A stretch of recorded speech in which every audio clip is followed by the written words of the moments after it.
Hmm. Okey, inilah buah meletup. Buah meletup. Banyak orang tahulah pasal ini buah meletup kan. Ha? Tengok. Inilah buah meletup. Ini sudah masak lah. Ha? Dia punya rasa ada manis, ada masam. Orang yang dulu dekat kampung kan, biasa dia orang ada makan lah buah ni, buah meletup ni. Sangat bagus untuk masalah urat. Dia bantu untuk menambahkan sperm count. Dia punya khasiat lah. Tengok. Sudah masak, ini sudah masak.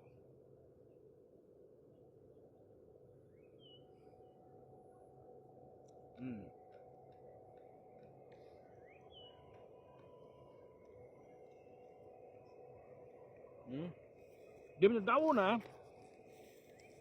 tengok dia jaga tengok. Macam okey. Dia punya daun pun kita boleh guna kalau bengkak. Kalau ada sakit, luka kan, dia ambil dia punya daun. Dia buat macam ni, dia ikat dekat tempat yang ada bengkak. Tempat yang ada bengkak, yang ada luka, kita gunakan daun ni, lepas tu kita ikatlah dengan kain. Bengkak akan kurang, luka cepat sembuh. Beginilah dia orang buat. Yang buat tu memang bagus untuk masalah urat, saraf. Dia menambahkan sperm count. Sangat bagus. Dia punya buat tu, buat meletup. Okay.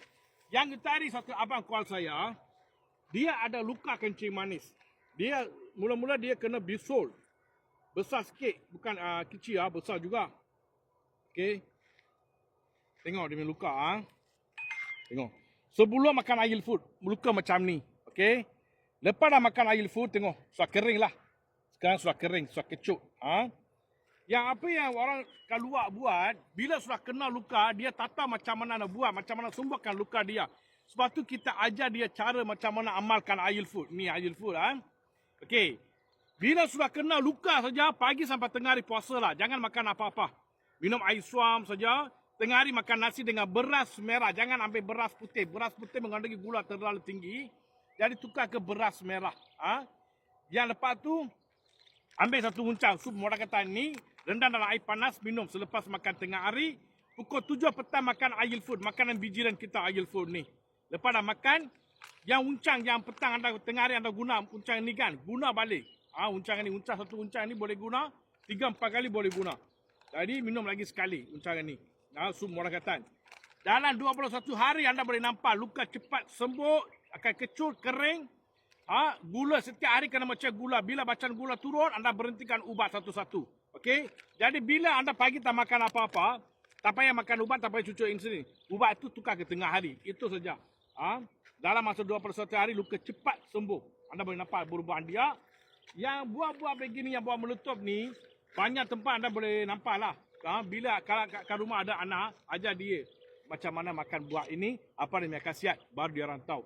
Kalau tak beritahu sekarang, yang next generasi, dia lupakan semua benda. Okay? Orang yang ada luka kencing manis, kalau kencing manis ada kolesterol, makan kita punya makanan biji dan air food, boleh nampak banyak perubahan. Confirm benda boleh jadi. Tempat ni memang cantik lah. Tengok suasana dia. Banyak burung.